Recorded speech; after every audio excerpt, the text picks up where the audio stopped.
Reste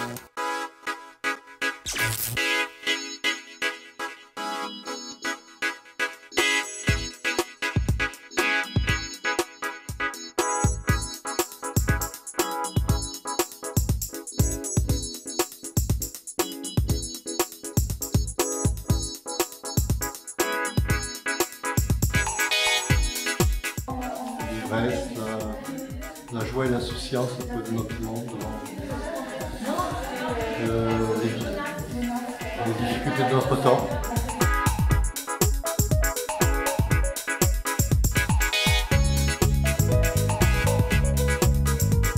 Des paysages qui invitent au voyage, au rêve. En fait, moi j'ai pas grand chose à en dire, hein, c'est à chacun de voyager dedans. Voilà. Donc des terres, des bronzes, des porcelaines, des choses très fines, des choses plus brutes.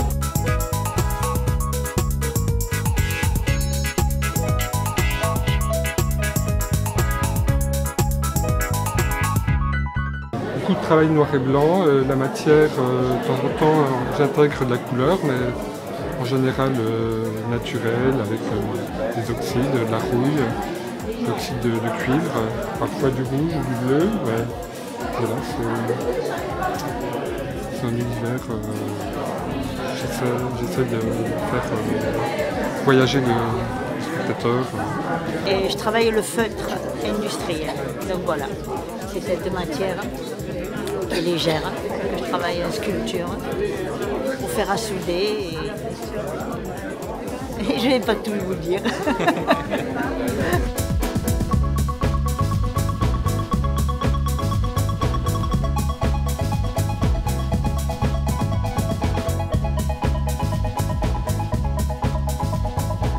J'aime bien montrer ce que je trouve beau dans la nature, le mouvement de la vie, quoi, comme on est tous des êtres de lumière, n'est-ce pas?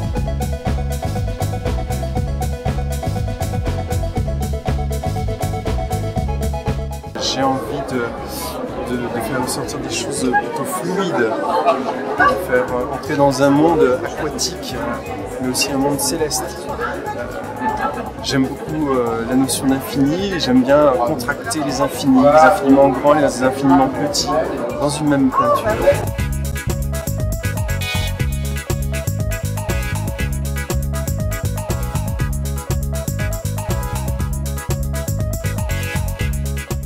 Les relations humaines, c'est important. Ici, ils sont en relation, il y a des choses violentes qui se passent.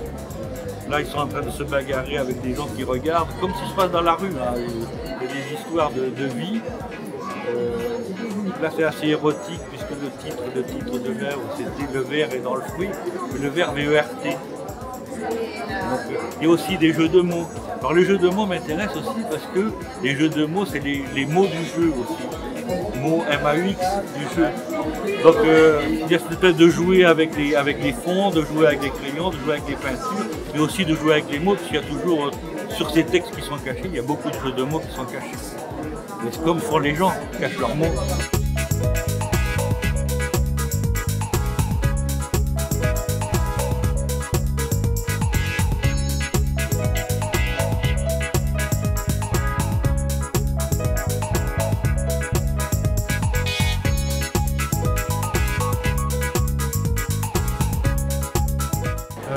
C'est un univers très coloré, comme vous le voyez, très en mouvement, que j'appelle de la figuration poétique.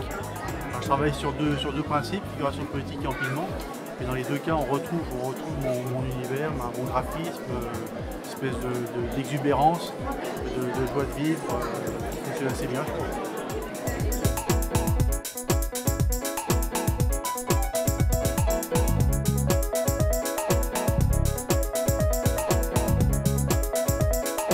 On travaille peut-être un peu sur le secret, les non-dits, tout ça. Et donc on travaille par couche, par strate. Et je vais rechercher ce qu'il y a derrière. Pour essayer à un moment donné d'arriver à une subtilité qui correspond à ce que je suis à l'instant T, qui est fragile et que j'essaie de garder.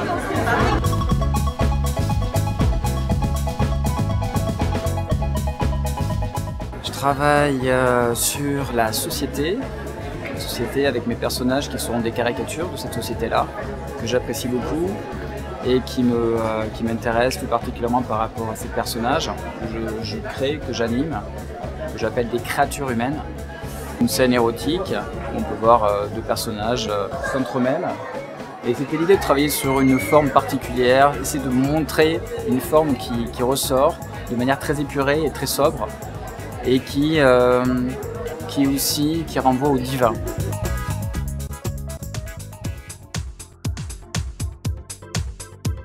L'envie pour moi, c'est déjà d'être connecté au monde à travers le travail sur le modèle. C'est de faire poser des gens et puis d'être en contact avec ces gens-là, de traduire quelque chose d'eux-mêmes finalement, hein, de traduire le corps dans sa fragilité, sa jubilation à vie ou ses souffrances aussi. Un petit peu capter ce que le modèle veut bien me donner, ou ce que je suis capable moi de comprendre. Avec un thème de paysage intérieur. Donc quand je vois le paysage de l'extérieur, et après j'absorbe et puis une façon de moi, après le temps qui passe, et puis je travaille le paysage intérieur avec les couleurs, la forme, composition.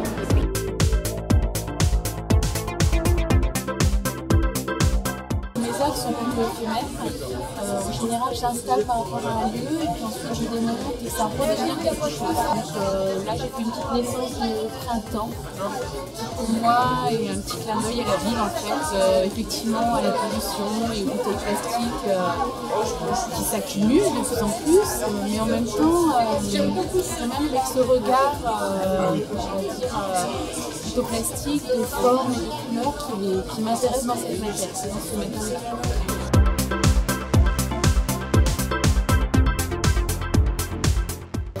C'est un lien qui s'est créé entre nous à travers l'art et la peinture. Alors cette installation, effectivement, c'est ma grand-mère qui a beaucoup effectivement les fleurs blanches. Et donc j'ai voulu rendre hommage avec comme ces pétales effectivement qui descendent un petit peu du ciel, les pétales qu'on retrouve par terre, des pétales un petit peu fanés parce que la boutique maintenant a été fermée, qui n'existait plus. Et on retrouve un peu effectivement les pots effectivement qui étaient disposés dans sa boutique.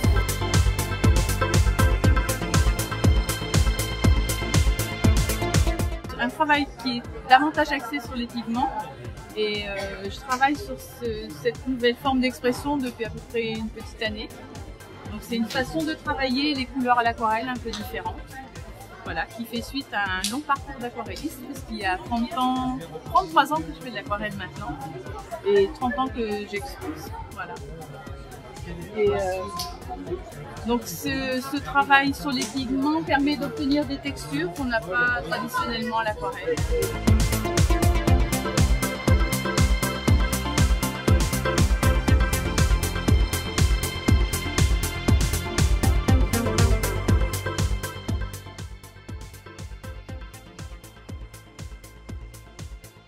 Dans ma démarche, moi, ce que je voudrais, c'est de parler à nous autres occidentaux qui finalement n'allons pas si mal, il faut arrêter de se faire peur et de se dire que ce qui compte, c'est tous les gestes qu'on fait au quotidien, tout ce qu'on peut, tout ce qui fait une vie, c'est l'accumulation de tous nos petits actes que finalement nous on ne considère pas en importance, mais quand on les met les uns à la suite des autres, c'est ce qui fait la vie.